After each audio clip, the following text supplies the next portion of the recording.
ನಮಸ್ತೆ, welcome to ಕುಸ್ಮಾಸ್ kitchen. ಮತ್ತು ನಾನು ಮಾಡುತ್ತಿರುವ ಅಡಿಗೆ ಸೊಪ್ಪಿನ ಕಡಲೆ ಸಲಾಡ್. ಇದಕ್ಕೆ ಬೇಕಾಗಿರುವ ಸಾಮಾನುಗಳನ್ನು ನೋಡೋಣ ಬನ್ನಿ. 1 ಕಪ್ ಸೊಪ್ಪಿನ ಕಡಲೆ, ಅರ್ಧ ಕಪ್ ತೆಂಗಿನಕಾಯಿ, 1 ಈರುಳ್ಳಿ, ಅರ್ಧ ಕಪ್ ಸೌತೆಕಾಯಿ, ಅರ್ಧ ಕಪ್ ಕ್ಯಾರೆಟು, ಸ್ವಲ್ಪ ಕೊತ್ತಂಬರಿ ಸೊಪ್ಪು, ಸ್ವಲ್ಪ ಖಾರದ ಪುಡಿ, ಸ್ವಲ್ಪ ಉಪ್ಪು, ಸ್ವಲ್ಪ ನಿಂಬೆಹಣ್ಣು, ಸ್ವಲ್ಪ ಮೆಣಸಿನ ಪುಡಿ. ಇದನ್ನು ಮಾಡುವ ರೀತಿಯನ್ನು ನೋಡೋಣ ಬನ್ನಿ. ಪಾತ್ರೆಯನ್ನು ತೆಗೆದುಕೊಂಡು ಎಲ್ಲ ಸಾಮಗ್ರಿಗಳನ್ನು ಒಂದೊಂದಾಗಿ ಹಾಕಿಕೊಳ್ಳಿ.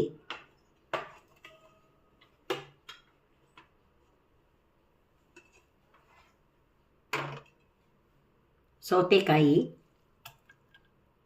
ಕ್ಯಾರೆಟ್, ಈರುಳ್ಳಿ, ಸೊಪ್ಪಿನ ಕಡಲೆ, ಕೊತ್ತಂಬರಿ ಸೊಪ್ಪು, ತೆಂಗಿನಕಾಯಿ ತುರಿ,